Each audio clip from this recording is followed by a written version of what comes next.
Et si je vous disais que tout ce que l'on a toujours qualifié d'excessif chez vous, votre intensité, votre sensibilité, la profondeur de vos sentiments et de vos questionnements, n'est pas un défaut, mais bien les signes évidents d'une personnalité extrêmement rare, restez avec moi jusqu'à la fin. Car aujourd'hui, nous allons explorer quelque chose qui pourrait transformer votre regard sur votre histoire, votre douleur et votre véritable rôle dans ce monde. Carl Jung, l'un des plus grands penseurs de la psychologie profonde, croyait que certaines personnes naissent avec une âme plus ancienne, une conscience plus complexe, une sensibilité qui ne correspond pas aux normes de la société. Si vous êtes l'une de ces personnes, cette vidéo est pour vous. Et peut être, pour la première fois, vous verrez-vous sous un nouveau jour. Vous avez grandi en entendant que vous ressentiez trop, parliez trop, pensiez trop, vous souciez trop, vous compliquez tout. Vous êtes trop intense. Vous devez arrêter d'être si sensible. Ces phrases ont été répétées si souvent qu'elles ont commencé à résonner en vous comme des vérités absolues. Et à un moment donné de votre vie, vous avez commencé à vous demander « Suis-je vraiment une erreur ambulante, un projet raté qui doit être réparé ?» Mais si c'était justement le contraire, Carl Jung disait que le privilège d'une vie est de devenir qui vous êtes vraiment. Mais que se passe-t-il lorsque qui vous êtes vraiment ne correspond pas aux attentes superficielles du monde qui vous entoure? Que se passe-t-il lorsque votre façon d'être est considérée comme étrange, excessive ou même inappropriée? C'est là que tout change. Ce que la plupart des gens appellent être compliqué, Jung l'appelait conscience différenciée, une façon plus raffinée, plus profonde et plus inhabituelle de percevoir la réalité. Ces personnes ne sont pas défectueuses. Elles fonctionnent simplement sur une fréquence psychologique plus subtile, plus large et plus rare. Elles voient ce que les autres ne voient pas, elles ressentent ce que les autres ignorent, elles remettent en question ce que les autres acceptent sans sourciller. Et savez-vous quelle est la partie la plus cruelle dans tout cela? C'est que ces âmes différenciées passent une grande partie de leur vie à croire qu'elles sont brisées, car c'est ce que le monde fait avec ce qu'il ne comprend pas. Il étiquette, rejette, étiquette à nouveau, jusqu'à ce que la personne commence à douter de sa propre valeur. Mais aujourd'hui, vous allez commencer à vous souvenir de qui vous êtes, pas avec des phrases toutes faites ou des conseils creux, mais à travers les signes concrets et émouvants que Carl Jung nous a laissés. Aujourd'hui, vous allez comprendre le premier signe qui indique que votre personnalité pourrait être l'une des plus rares et des plus nécessaires à l'évolution de la conscience humaine. Et ce signe commence là où tout bat le plus fort, dans vos émotions. Avez-vous déjà remarqué que vous ressentez les choses plus intensément que les autres personnes autour de vous? Vous êtes-vous déjà surpris à essayer de comprendre pourquoi quelque chose de insignifiant pour les autres vous bouleverse autant? Non, vous n'exagérez pas, vous ne dramatisez pas, vous ressentez les choses profondément.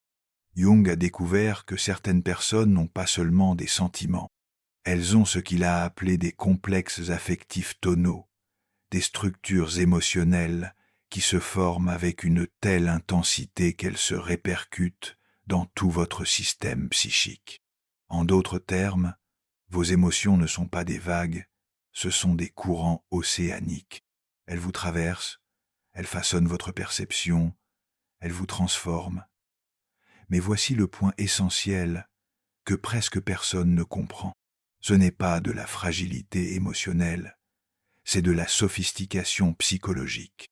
Alors que la plupart des gens ont été formés à réprimer, ignorer ou rationaliser leurs émotions, vous les ressentez vraiment. Vous entrez dans une pièce et vous percevez la tension dans l'air, avant même que quelqu'un ne dise un mot.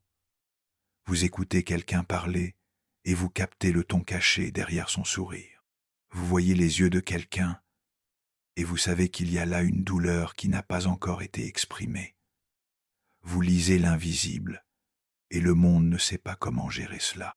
Dès votre plus jeune âge, on vous a appris à vous retenir, à ne pas trop réagir, à paraître normal, à vous fondre dans la masse et dans votre quête d'acceptation. Vous avez peu être appris à étouffer votre nature profonde. Peu être avez-vous commencé à vous diviser intérieurement, une partie qui savait, qui ressentait, qui pressentait, et une autre partie qui essayait de paraître normale. Jung appelait cela la scission psychique, un état dans lequel vous vivez déconnecté de vous-même, essayant de plaire au monde tout en portant une fatigue qui ne passe pas, car rien n'est plus épuisant que de prétendre ne pas être qui l'on est. Vous êtes-vous déjà demandé pourquoi vous êtes toujours si fatigué émotionnellement? Pourquoi certaines interactions sociales vous épuisent-elles de manière inexplicable? Pourquoi, même entouré de personnes, vous sentez-vous parfois une solitude qui semble venir d'une autre dimension? C'est parce que vous vivez entre deux mondes, le monde réel et le monde émotionnel, que vous seul percevez clairement. Mais voici le rebondissement. Carl Jung a également découvert que cette intensité émotionnelle, lorsqu'elle est acceptée et correctement canalisée, peut devenir votre plus grande force. Il ne s'agit pas de contrôler vos émotions, mais de les comprendre comme un langage de l'âme, comme une boussole qui pointe vers ce qui compte vraiment. Si vous ressentez davantage, vous pouvez mieux comprendre. Si vous comprenez mieux, vous pouvez transformer davantage. C'est le chemin de l'alchimiste de la conscience. Cependant, il y a ici un point critique. La plupart des personnes dotées de ce type de sensibilité essaient de s'adapter à ce qui est superficiel. Elles baissent le volume de leur âme pour ne pas être dérangées par le bruit du monde, et cela les détruit de l'intérieur. Car lorsque vous supprimez votre intensité, vous ne devenez pas plus léger, vous devenez vide. Jung disait « Tout ce qui nous irrite chez les autres peut nous conduire à une meilleure compréhension de nous-mêmes. Mais que faire lorsque c'est le monde entier qui vous irrite, lorsque c'est la superficialité des conversations, la précipitation des relations, le désintérêt pour l'invisible, vous commencez à penser que le problème vient de vous, que vous avez tort, que vous devez être moins. Mais non, vous n'avez pas besoin d'être moins. Vous devez apprendre à être entier. Et c'est la promesse de cette vidéo. Vous rappelez comment être entier, sans culpabilité, être intense, sans s'excuser, être sensible, sans se taire. Car le monde est malade de superficialité, le monde a besoin de vous exactement tel que vous êtes. Et si vous en doutez encore, pensez au nombre de fois où vous avez été la seule personne à voir quelque chose que personne d'autre n'a vu. Combien de fois votre intuition vous a sauvé ou a sauvé quelqu'un de proche? Combien de fois vous avez senti que quelque chose n'allait pas et c'était le cas? Ce n'est pas une coïncidence, c'est un don, une sorte de radar psychologique rare. Mais il y a un risque, et il est réel. Beaucoup de personnes comme vous finissent par se saboter, justement parce qu'elles croient qu'elles doivent s'intégrer, qu'elles doivent se cacher, qu'elles doivent être normales. Elles se construisent d'une vie qui ne leur correspond pas, des relations tièdes, des emplois vides de sens, un quotidien sans âme. Tout cela pour paraître conforme, mais à l'intérieur, elles meurent à petit feu. Et c'est le plus grand gaspillage qui soit, une âme profonde qui tente de survivre dans un monde superficiel.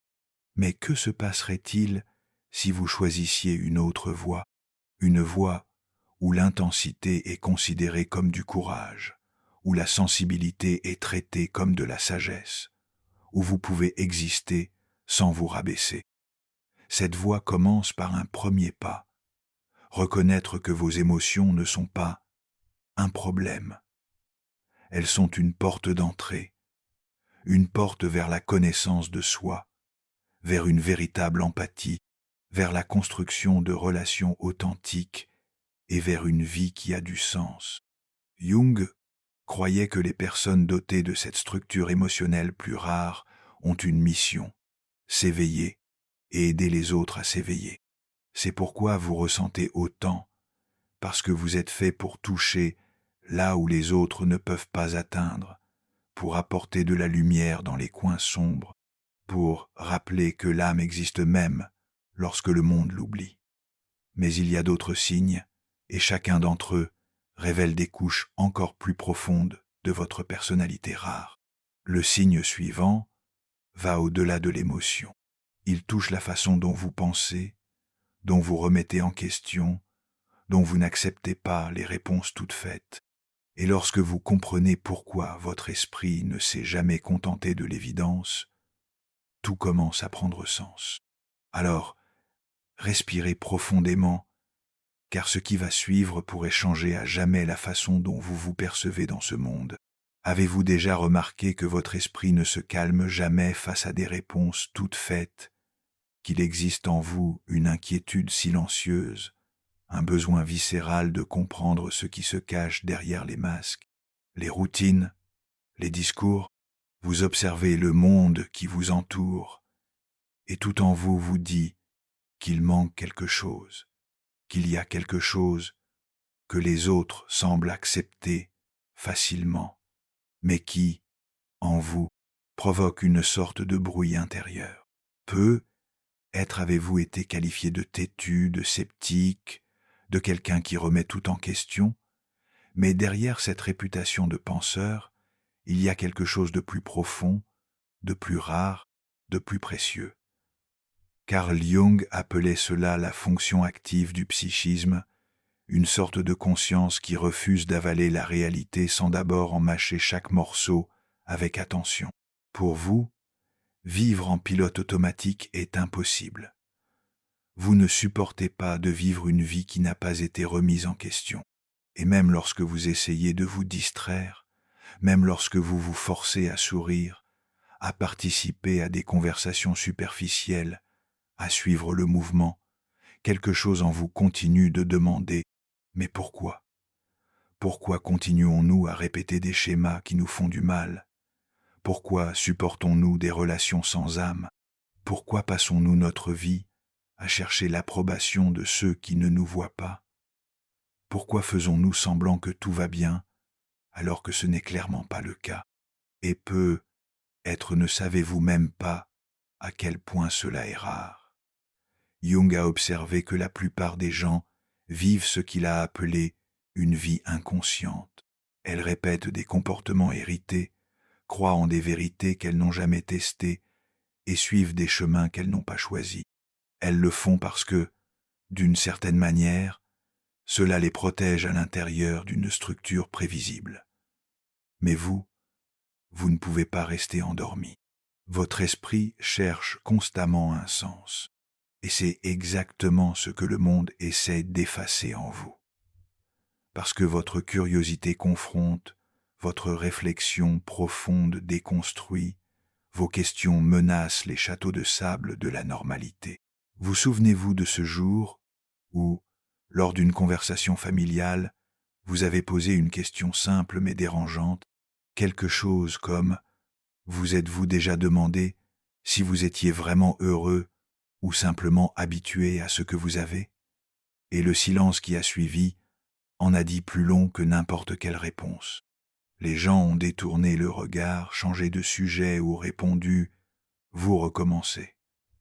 C'est parce que votre esprit est un miroir, et tout le monde n'est pas prêt à se voir reflété avec autant de clarté. Jung a découvert quelque chose que vous avez peut-être déjà ressenti.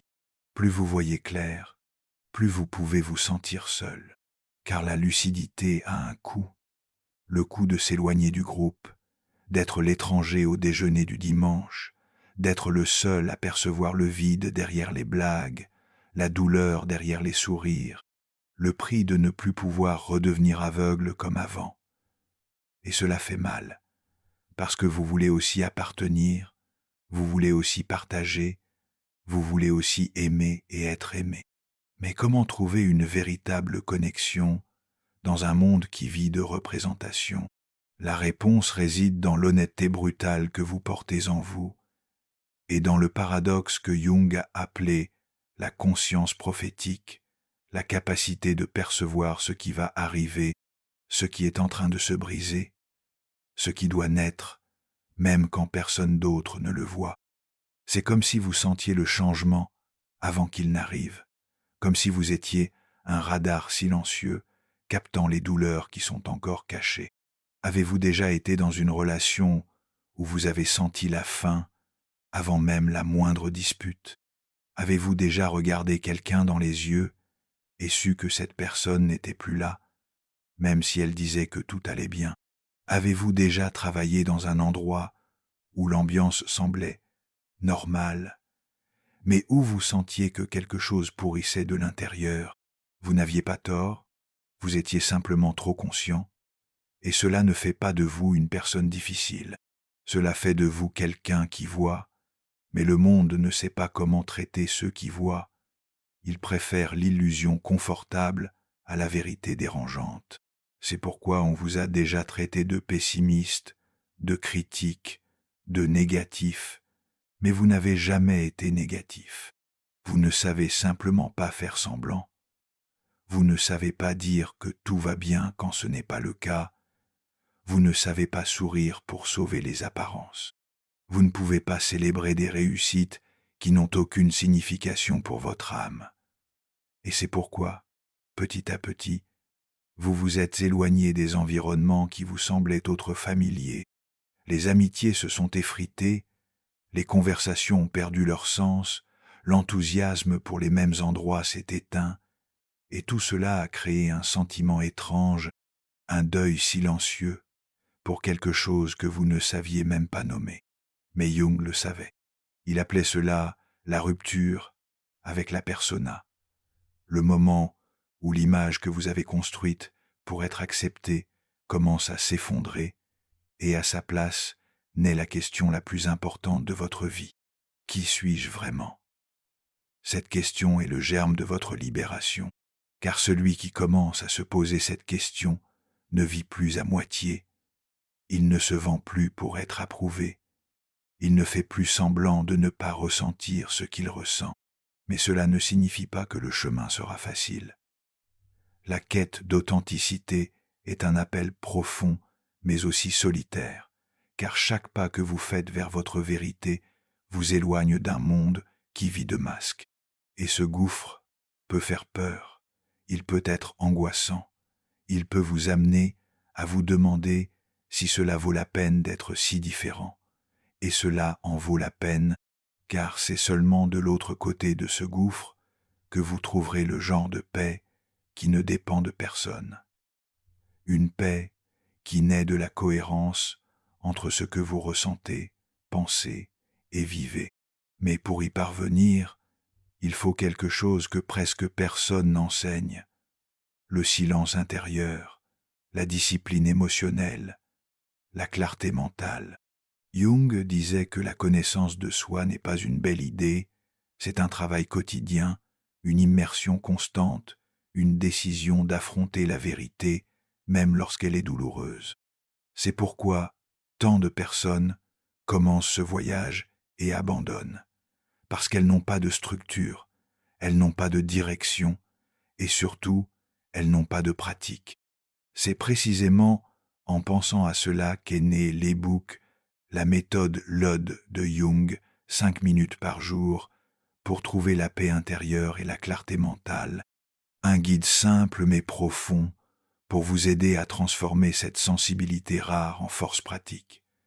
Une étape concrète pour appliquer la sagesse de Jung dans votre routine, vos relations, vos choix. Car se connaître ne suffit pas, il faut vivre en cohérence avec qui l'on est. Si vous sentez que ce voyage est le vôtre, l'e-book est disponible dans le commentaire épinglé de cette vidéo. Il peut être le point de basculement entre vivre pour plaire et vivre avec vérité. Et c'est peut être exactement ce dont vous aviez besoin pour commencer à respirer avec votre âme et non avec la peur du monde.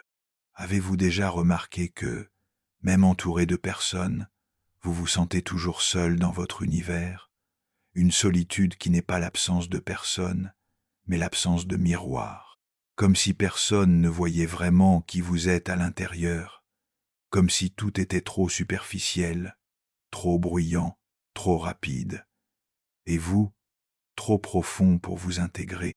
Ce que peu de gens comprennent, et ce que Carl Jung a compris avec brio, c'est que ce type de solitude n'est pas un défaut.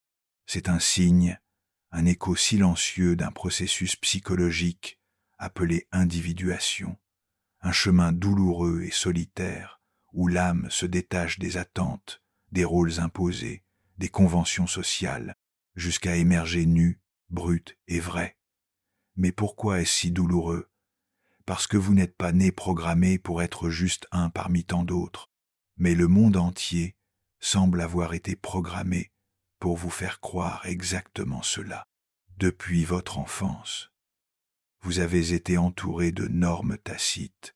Souriez même si vous n'en avez pas envie, remerciez même si vous êtes blessé, acceptez ce qui vous est offert comme si c'était tout ce qu'il y avait, et vous avez essayé de vous adapter, vous avez essayé de vous intégrer, vous avez essayé d'être ce qu'on attendait de vous, jusqu'à ce que vous découvriez que pour entrer dans un petit moule, il faut écraser des parties entières de soi-même.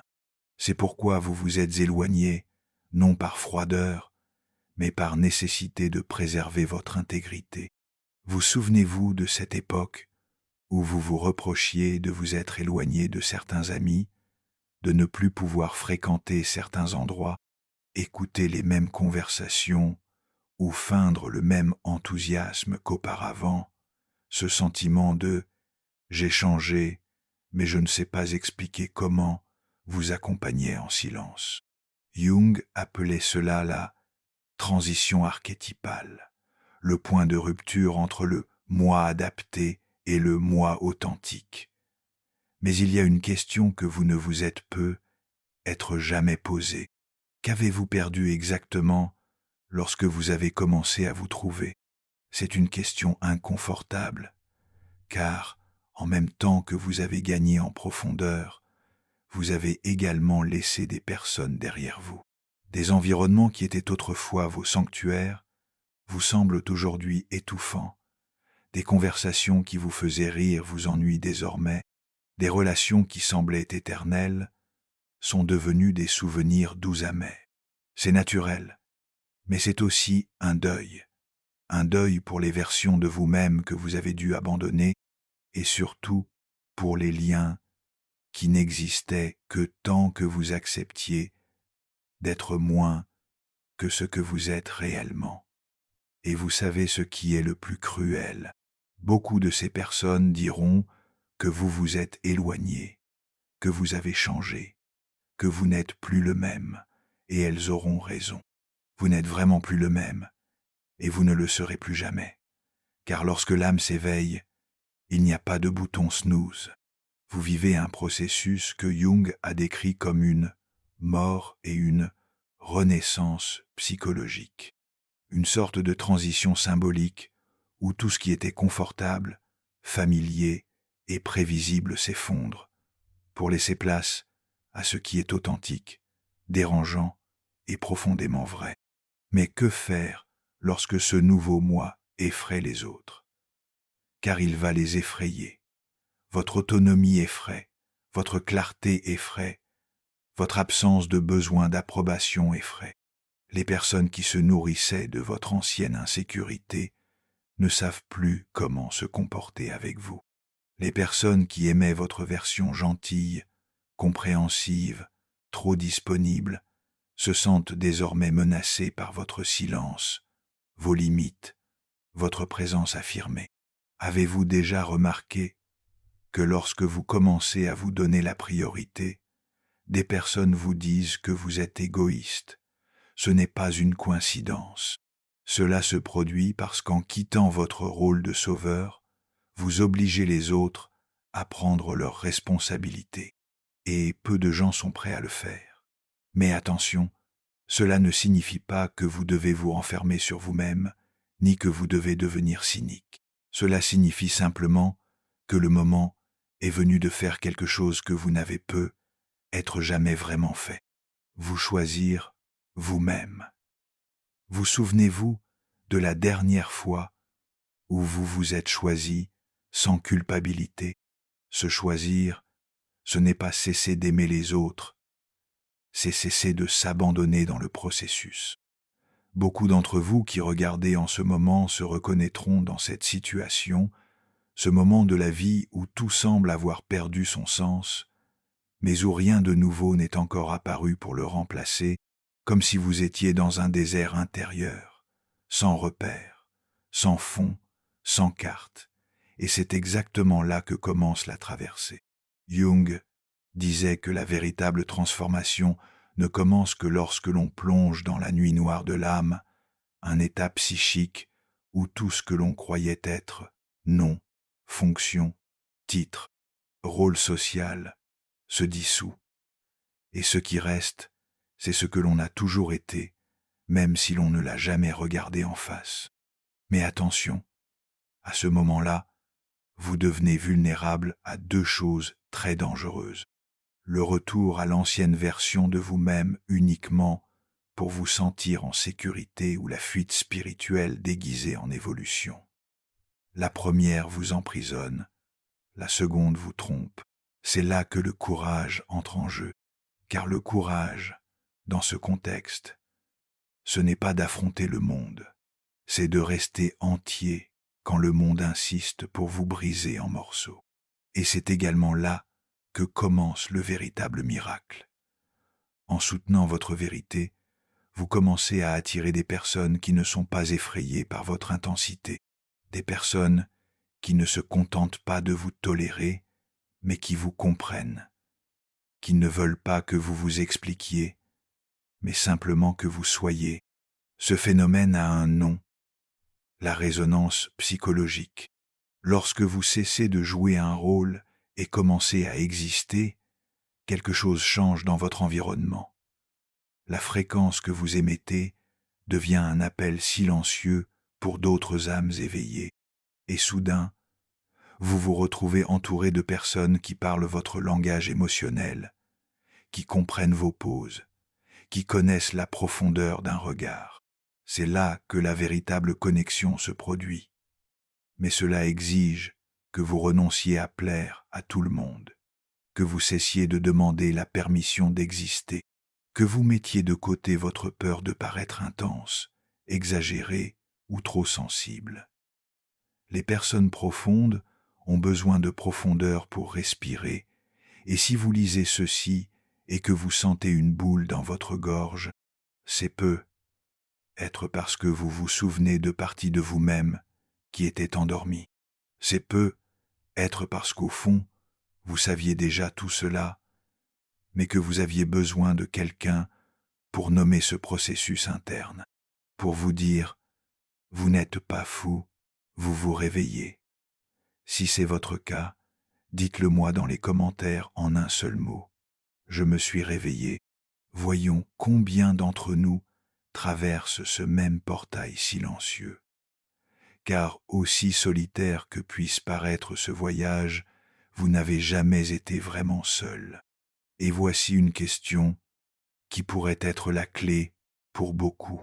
Combien de fois avez-vous dû vous mentir à vous-même pour maintenir une relation vivante? Combien de fois avez-vous eu l'impression que pour ne pas perdre quelqu'un, vous deviez vous perdre vous-même? Ces moments sont douloureux, mais ils sont aussi précieux, car ils marquent le moment exact où vous commencez à choisir la vie que vous souhaitez vivre et non plus celle que les autres attendent de vous. Avez-vous conscience à quel point cela est révolutionnaire? Dans un monde où presque tout le monde s'adapte pour être accepté, vous commencez à devenir quelqu'un qui existe, pour être vrai. Et la vérité, jouons, fait mal avant de libérer. Mais une fois libéré, aucune captivité psychologique ne peut plus vous retenir. Alors, si vous sentez que vous vous éloignez de certains environnements, de certaines personnes ou d'anciennes versions de vous-même, Ne vous en voulez pas. Ce n'est pas de la froideur, c'est un signe de croissance. C'est le signe que vous ne voulez plus faire semblant que tout va bien, alors que votre âme crie au changement. La question n'est plus « que vont-ils penser de moi ?»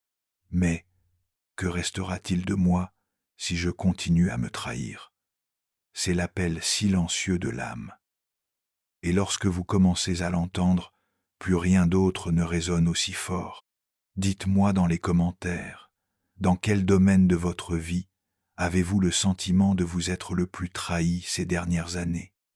Vos relations, votre travail, votre famille? Écrivez. Cet espace est sûr, et vous pouvez, oui, mettre des mots sur ce qui est resté coincé dans votre poitrine pendant trop longtemps. Vous ne devenez pas plus difficile, vous devenez plus authentique.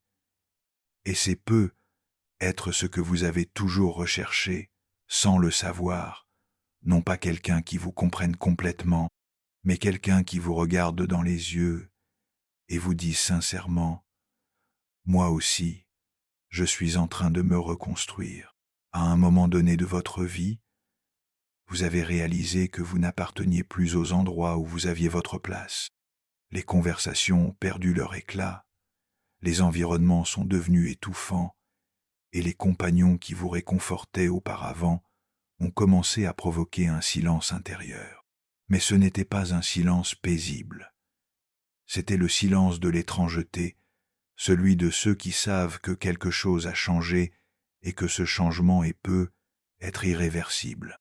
Carl Jung appelait cela la rupture avec la persona, un phénomène psychologique qui se produit lorsque le personnage social que vous incarniez ne parvient plus à contenir la vérité qui palpite en vous.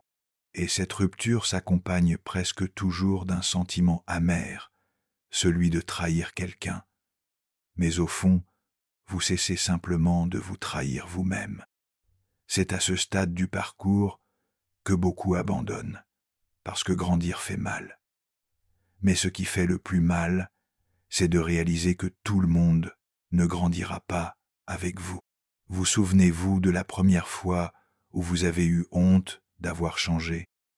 C'était peut-être lorsque vous avez décidé de parler moins et d'écouter davantage, ou lorsque vous avez refusé des invitations que vous acceptiez auparavant automatiquement, ou encore lorsque vous avez cessé de rire par politesse et que vous avez commencé à vous taire par respect pour vous-même. La vérité est que presque personne ne vous prépare à ce qui vient après l'éveil. Il existe des phases de croissance intérieure qui ressemblent beaucoup au deuil, sauf que dans ce cas, ce n'est pas une personne qui meurt, mais l'illusion d'appartenir à quelque chose, l'illusion que vous auriez toujours quelqu'un sur qui compter, l'illusion qu'il suffisait d'être bon, loyal, présent, pour garder près de vous ceux qui disaient de vous aimer. Mais l'éveil a un prix. Il se paie par des abandons qui font mal, par des rejets silencieux, par des éloignements qui ne font pas de bruit, mais qui manquent. Il se paie par des questions sans réponse et par des regrets qui n'ont plus de place. Jung disait que tout processus d'individuation passe par une période de profonde solitude. Il appelait cela la nuit obscure de l'âme, une traversée silencieuse où l'âme marche dans l'obscurité parce qu'elle doit apprendre à faire confiance à sa propre lumière. Et c'est là que beaucoup de gens essaient de revenir en arrière, revenir au même cycle, au même lien, au même scénario, même en sachant qu'ils ne leur conviennent plus. Ils reviennent parce qu'ils préfèrent le confort du connu au vide du nouveau. Mais vous, si vous êtes arrivé jusqu'ici, vous savez que ce vide n'est pas une absence, c'est un espace de reconstruction, c'est l'intervalle entre qui vous étiez et qui vous êtes en train de devenir. Et même si cela fait mal, il se passe quelque chose de précieux à cet endroit.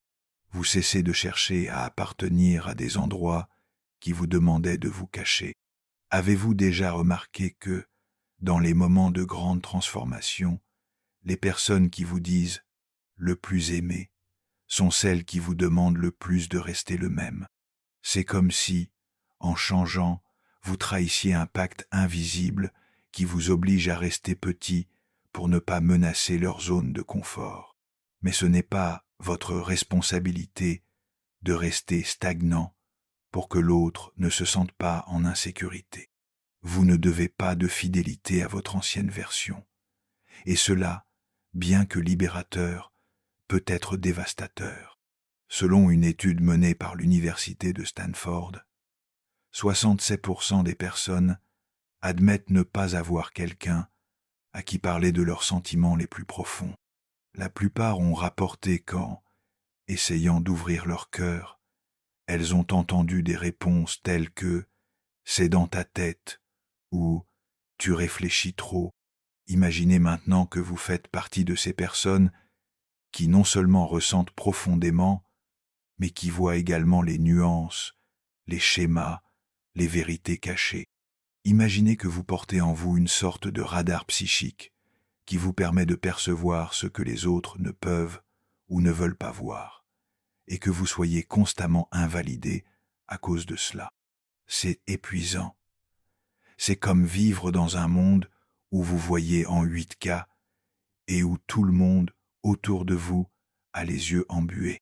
Cela explique pourquoi vous vous isolez, pourquoi vous préférez le silence à l'exposition, pourquoi souvent vous choisissez la distance, même si vous aspirez à la connexion. Mais cet isolement a également un coût, car à un moment donné, l'âme réclame un miroir, elle réclame de l'accueil, elle réclame de la présence. Le défi consiste à trouver cet espace sans avoir à se cacher. Et cela n'arrive que lorsque vous acceptez courageusement votre différence. Jung croyait que plus le type psychologique d'une personne est rare, plus elle a tendance à se sentir déplacée pendant une grande partie de sa vie. C'est pourquoi de nombreuses âmes profondes essaient, pendant des années, de vivre comme si elles étaient ordinaires. Elles essaient d'aimer ce que tout le monde aime, de rêver ce que tout le monde rêve, de désirer ce qui est socialement accepté. Mais, à l'intérieur, elles ont l'impression de faire semblant. Et faire semblant, c'est fatigant. Cela affaiblit, cela éteint, jusqu'à ce que vienne le moment de la décision silencieuse, continuer à jouer un rôle ou commencer à exister. Vous souvenez-vous du moment où vous avez cessé de forcer les conversations futiles, du moment où vous avez commencé à remarquer que vous préfériez votre propre compagnie à celle de personnes qui vous épuisaient, du moment où vous avez réalisé que la solitude était parfois le seul endroit où votre âme pouvait respirer. C'est le point de basculement, le moment précis où votre monde extérieur commence à s'effondrer pour que votre monde intérieur puisse s'épanouir. Mais ne vous y trompez pas. S'épanouir n'est pas un spectacle agréable au début. C'est un processus qui consiste à rouvrir de vieilles blessures, à remettre en question des liens, à abandonner des identités. C'est un mouvement d'honnêteté radicale envers tout ce que vous avez prétendu être pour être aimé. Et voici une donnée inattendue. Selon une enquête de l'American Psychological Association, plus de 80% des personnes entretiennent au moins une relation significative basée sur la commodité émotionnelle. En d'autres termes, elles restent proches non pas par affinité, mais par peur de la rupture, de la confrontation, de la perte. Vous rendez-vous compte à quel point c'est triste et à quel point vous avez être déjà fait partie de cette statistique, mais maintenant, vous en êtes sorti. Et cela change tout. Vous faites partie de ceux qui choisissent la voie la plus difficile, celle de vivre dans la vérité, même si cela signifie marcher seul pendant un certain temps. Et l'univers répond à cela. Être pas immédiatement, être pas avec des feux d'artifice, mais avec de petites coïncidences, une rencontre fortuite, un contenu qui arrive au bon moment, un regard qui vous comprend sans que vous ayez besoin d'expliquer. Ces moments ne sont pas aléatoires. Ils sont la réponse silencieuse de la vie à votre engagement envers la vérité. Avez-vous déjà vécu une de ces rencontres, de celles qui n'ont pas besoin de mots pour avoir un sens? Partagez-les dans les commentaires. Partagez ces expériences. C'est comme allumer des lumières pour ceux qui sont encore dans le noir. Car au fond, nous recherchons tous la même chose, être vus sans avoir besoin de nous cacher. Jung disait que la plus grande tragédie de la vie n'est pas les échecs, mais les vies non vécues. Et beaucoup de ces vies non vécues se trouvent chez des personnes qui se sont tellement adaptées qu'elles ont oublié comment vivre avec des étoiles dans les yeux. Avez-vous l'impression de vivre ou de survivre, de respirer ou de soupirer, vous abandonnez ou vous résistez? Ces questions ne sont pas seulement philosophiques, elles sont des portes. Et, en les franchissant, vous commencez à comprendre pourquoi certaines choses devaient prendre fin, pourquoi certains liens devaient être rompus, pourquoi certaines versions de vous-même devaient mourir. Et voici un rappel nécessaire. Le fait que quelque chose ait duré longtemps ne signifie pas qu'elle doit durer éternellement. Le temps ne valide pas le lien. La vérité, oui. Et si la vérité a changé, le lien doit également changer, ou se transformer, ou prendre fin. Vous n'êtes pas ingrat de grandir, vous n'êtes pas cruel de vous éloigner, vous n'êtes pas égoïste de préserver votre santé mentale. Pour la première fois, vous choisissez de ne pas payer de votre âme pour une appartenance qui n'existait qu'en surface. Et c'est du courage, le plus noble, le plus nécessaire. Ceux qui comptent vraiment comprendront, ceux qui ne comprendront pas n'ont peu être jamais vraiment été avec vous. Et ce n'est pas grave, car à la place de tout ce qui est parti, quelque chose de nouveau tente de naître. Et ce nouveau quelque chose n'exige pas que vous fassiez semblant, seulement que vous soyez entier et présent tel que vous êtes. Vous êtes-vous déjà demandé pourquoi il est si difficile d'être simplement soi-même? Pourquoi, même après tout ce cheminement vers la connaissance de soi, il existe encore une peur subtile, une hésitation, une crainte d'occuper fermement sa place dans le monde? La réponse peut sembler simple, mais elle cache une profonde complexité. Nous vivons dans une société qui nous enseigne, dès notre plus jeune âge, que l'authenticité a un prix et qu'il vaut mieux payer le prix de l'acceptation que de encourir le risque du rejet. Mais si je vous disais que vous payez déjà un prix trop élevé, simplement parce que vous ne vivez pas pleinement, tout au long de votre vie, vous avez appris à vous modeler. Vous avez appris à baisser la voix pour ne pas déranger, à sourire quand vous aviez envie de pleurer, à dire « ça va » alors que vous étiez en miettes à l'intérieur. Vous avez appris à être fort quand vous aviez besoin d'être réconforté. Et surtout, vous avez appris à prendre soin de tout le monde, sauf de vous-même. Mais maintenant que vous êtes arrivé jusqu'ici, dites-moi honnêtement, combien de fois vous êtes-vous vraiment écouté? Combien de fois avez-vous été le refuge que vous avez tant offert aux autres? Carl Jung disait que la véritable guérison commence lorsque vous devenez ce dont vous aviez besoin à vos côtés. Et c'est peu être votre prochaine étape.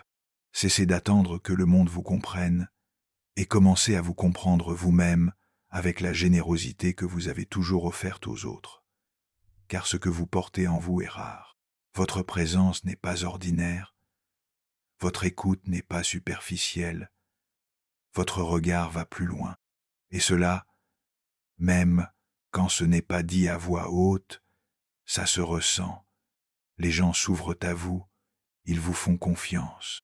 Ils se sentent accueillis, vus, compris, parfois pour la première fois de leur vie. Et qu'obtenez-vous en retour? Souvent, de la fatigue, car ce don s'accompagne d'un risque, celui de se perdre dans l'autre, de s'annuler pour le bien de la paix, de s'habituer au rôle de thérapeute émotionnel, même lorsque votre propre cœur est en lambeaux. Et si vous pensez que c'est exagéré, Pensez au nombre de fois où vous avez été présent pour les autres, sans que personne ne soit là pour vous, au nombre de messages auxquels vous avez répondu avec affection, alors que les vôtres sont restés sans réponse, au nombre de conseils que vous avez donnés, même sans savoir où trouver de l'aide pour vous-même. Ce déséquilibre a un nom, l'épuisement émotionnel. Et lorsqu'il s'installe, quelque chose en vous commence à s'estomper. Vous souriez encore, mais votre sourire est terne. Vous parlez encore, mais à l'intérieur, tout est silencieux. Vous aimez encore, mais vous vous demandez si l'amour en vaut la peine lorsqu'il doit être unilatéral. Jung a appelé cela le syndrome de l'aide, un schéma inconscient où la personne a le sentiment qu'elle n'a de valeur que lorsqu'elle est émotionnellement utile aux autres. Le problème est que cette utilité, petit à petit, vous prive de votre vitalité. Vous devenez un point d'ancrage pour tout le monde, sauf pour vous-même. Mais il existe une issue. Elle commence par une décision apparemment simple, mais profondément révolutionnaire: cessez de vous mettre en dernier. Vous n'avez pas besoin de cesser d'aimer. Vous n'avez pas besoin de cesser de prendre soin des autres. Vous n'avez certainement pas besoin de vous renfermer sur vous-même. Mais vous devez, de toute urgence, commencer à discerner qui mérite le meilleur de vous-même et qui est simplement habitué à votre dévouement inconditionnel. Les personnes habituées à vous voir vous donner sans compter seront déconcertées lorsque vous direz non. Vos limites les dérangeront. Elles interpréteront votre silence comme de la froideur.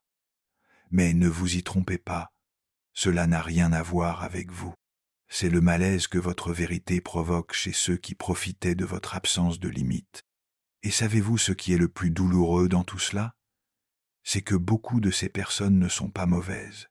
Elles ne sont pas égoïstes par méchanceté. Elles se sont simplement habituées. Elles se sont habituées à vous voir toujours disponible, toujours accueillant, toujours compréhensif. Et il est difficile de renoncer à un confort émotionnel qui n'exige aucune réciprocité. Mais vous n'êtes pas fait pour être le soutien émotionnel éternel de ceux qui ne veulent pas grandir. Votre profondeur n'est pas une scène pour ceux qui recherchent un divertissement émotionnel. Votre cœur n'est pas un refuge pour ceux qui entrent et sortent sans enlever leurs chaussures. Votre écoute n'est pas une thérapie gratuite pour ceux qui ne s'écoutent pas eux-mêmes, même pas une seconde. Vous êtes plus que cela, beaucoup plus. Vous êtes quelqu'un qui a ressenti le monde à fleur de peau, qui a pleuré en silence pour ne pas inquiéter les autres, qui a soutenu les autres alors que votre vie s'effondrait, qui a accueilli des douleurs qui n'étaient pas les vôtres, parce que vous y reconnaissiez la douleur que personne ne voyait en vous. Mais il est maintenant temps de tourner la page, car ceux qui passent leur vie à sauver les autres sans prendre soin d'eux-mêmes finissent par se noyer.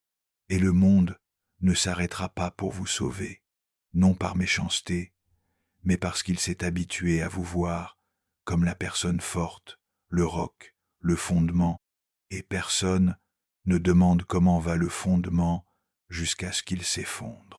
Alors respirez et demandez-vous maintenant, qu'avez-vous besoin d'entendre que personne ne vous a jamais dit?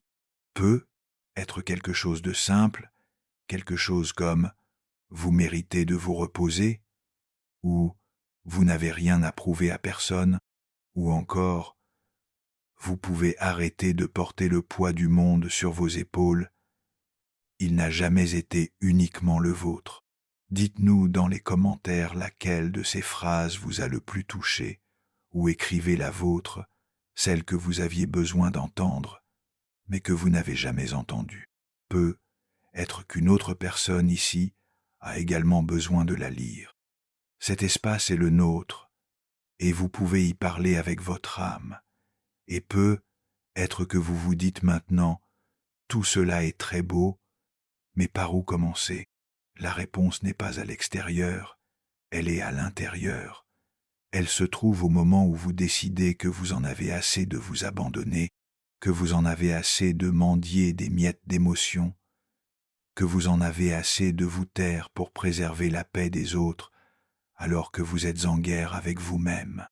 Jung disait que le cheminement vers l'individualité exige du courage, mais aussi de la tendresse, car dans le processus qui vous mène à devenir qui vous êtes, vous allez trébucher sur des traumatismes, retrouver des souvenirs qui font encore mal et réaliser que pendant longtemps, c'est vous-même qui avez empêché votre propre liberté, non par méchanceté, mais par peur.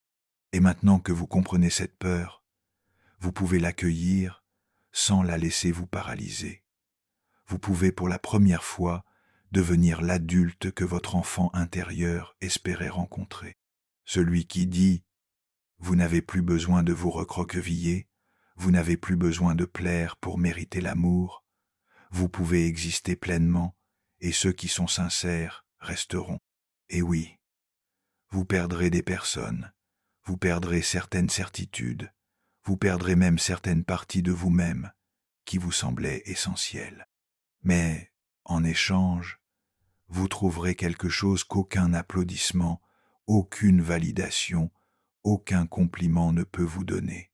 La paix de savoir que vous n'avez pas besoin de vous adapter à ce qui ne vous convient pas, que vous pouvez dire non sans culpabilité, que vous pouvez choisir ce qui vous nourrit, que vous pouvez exister sans avoir à vous justifier. C'est cela, la véritable liberté, et elle commence par un pas, un geste, un choix.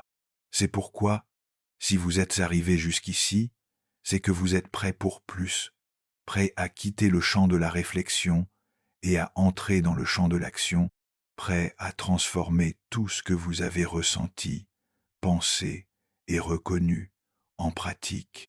Dans la prochaine étape, je vais vous montrer comment faire cela, une démarche claire, approfondie et émotionnellement vraie pour que vous puissiez mettre en œuvre dans votre vie tout ce que vous avez découvert jusqu'ici, parce que savoir qui vous êtes n'est que le début. Vivre en accord avec qui vous êtes, c'est la véritable révolution. Vous savez déjà que votre intensité n'est pas un défaut, que votre profondeur n'est pas exagérée, que votre sensibilité, loin d'être une faiblesse, est une forme avancée de perception. Mais le savoir en soi ne transforme pas la vie. Le véritable miracle commence lorsque la connaissance devient pratique, lorsque la théorie devient un chemin, lorsque la compréhension se transforme en action. Et c'est exactement ce que nous allons faire maintenant. Car si vous êtes arrivé jusqu'ici, c'est que vous êtes prêt à sortir du cycle émotionnel répétitif qui vous a rabaissé, prêt à commencer à construire une existence plus authentique, plus courageuse et plus connectée à votre âme. Mais par où commencer? Carl Jung nous a laissé des cartes symboliques, émotionnelles et psychologiques pour le voyage vers l'individuation. Ce processus qui consiste à devenir qui l'on est, malgré le monde, malgré la peur, malgré tout ce qu'on a essayé de nous faire croire sur nous-mêmes. Et sur la base de ce voyage, je vous invite maintenant à suivre un plan en 5 étapes, 5 mouvements qui ne sont pas des tâches ordinaires, mais des clés qui ouvrent des portes intérieures, qui libèrent des parties de vous-même qui étaient enfermées depuis des années, être des décennies. Et chacune de ces clés doit être tournée avec du temps, de la présence, de la gentillesse, mais aussi avec fermeté, car personne d'autre ne peut parcourir ce chemin à votre place. Étape 1. Retrouvez-vous dans le silence. Nous vivons dans un monde bruyant, exigeant, plein de stimuli et de bruits qui nous déconnectent de nous-mêmes à tout moment. C'est pourquoi la première étape est simple, mais transformatrice. Réapprenez à vous écouter. Réservez chaque jour au moins 5 minutes au silence.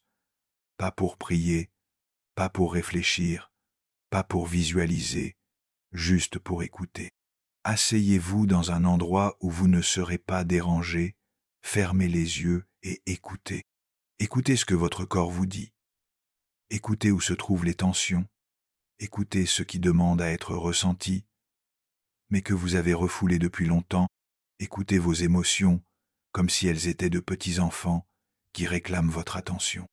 Ce moment n'appartient qu'à vous, et petit à petit, vous vous rendrez compte que votre âme a une voix et qu'elle n'a jamais voulu vous punir, mais seulement être entendue. Étape 2. Organisez votre vérité. La deuxième clé consiste à extérioriser ce qui est refoulé à l'intérieur. Votre histoire a besoin d'une structure émotionnelle. Pour cela, vous devez l'écrire de votre propre main. Prenez un cahier, pas votre ordinateur, pas votre téléphone portable, un vrai cahier qui deviendra une extension de vous-même, et écrivez chaque jour 3 vérités sur vous, 3 phrases qui vous aideront à vous rappeler qui vous êtes. Elles peuvent être simples, je ressens plus, mais ce n'est pas un défaut. Je n'ai pas besoin d'accepter ce qui me fait du mal. Je peux exister sans avoir à m'expliquer tout le temps. Peu à peu, ces phrases deviendront des ancrages, des bases, des racines. Elles vous soutiendront les jours où le monde vous semblera trop difficile, les jours où vous douterez de vous-même, les jours où vous aurez l'impression de reculer. Étape 3. Nettoyez votre intérieur. Vous connaissez cette sensation de surcharge émotionnelle sans savoir d'où elle vient. Cela se produit parce que la plupart d'entre nous portons en nous des liens émotionnels non résolus, des relations en suspens, des promesses non tenues, des loyautés inconscientes. Il est temps de vous en libérer. Faites une liste de toutes les personnes avec lesquelles vous ressentez encore un lien émotionnel, même lointain. Il peut s'agir de quelqu'un que vous n'avez pas vu depuis des années. Il peut s'agir de quelqu'un qui vous a blessé. Il peut s'agir de quelqu'un que vous aimez, mais qui n'a plus sa place dans votre vie actuelle. Pour chaque nom, rédigez une petite lettre que vous n'avez pas besoin d'envoyer. Écrivez simplement. Dites ce qui vous reste en travers de la gorge. Racontez ce que vous avez vécu, ce qui vous a fait souffrir, ce qui était beau et ce que vous êtes prêt à laisser partir. En écrivant, vous vous libérez. En vous libérant, vous créez de l'espace et rien ne fleurit sur un terrain encombré. Étape 4. Créez un cercle de vérité. Vous avez compris que vous ne pouvez plus vivre dans des environnements qui vous obligent à vous cacher. Il est maintenant temps de choisir avec qui vous souhaitez évoluer. Pensez à 3 personnes qui vous font vous sentir plus entier, plus vu, plus réel. Des personnes avec lesquelles vous n'avez pas besoin de faire semblant. Des personnes qui ne sont être pas encore intimes, mais qui vous inspirent confiance. Et rapprochez-vous d'elles.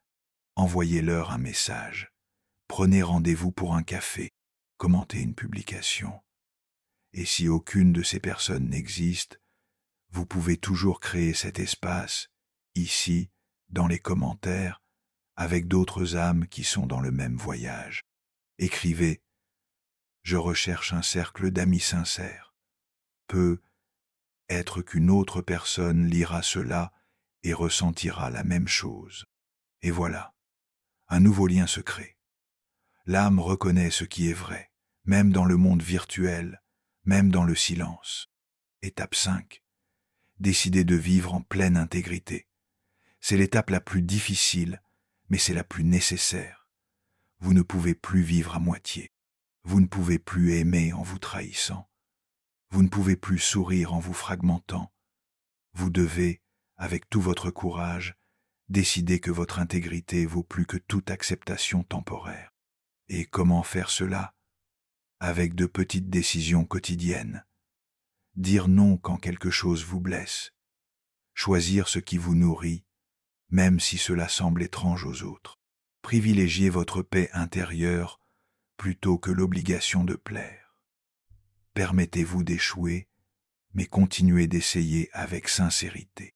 Ces petites décisions, accumulées jour après jour, feront de vous quelqu'un qui ne se contente pas de survivre, mais qui vit pleinement. Et c'est précisément à ce moment-là que beaucoup de gens se demandent « Mais comment faire pour maintenir tout cela ?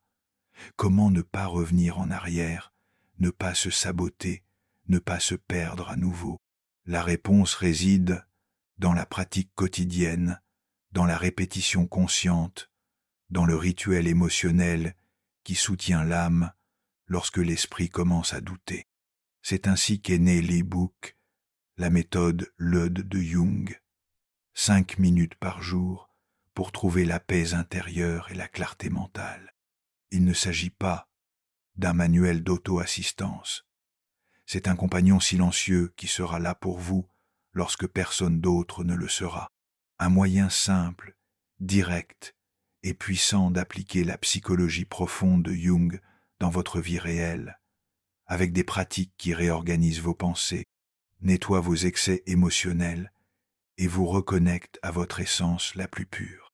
Si vous sentez que vous avez besoin d'un guide qui vous rappelle chaque jour qui vous êtes vraiment, c'est la prochaine étape pour vous.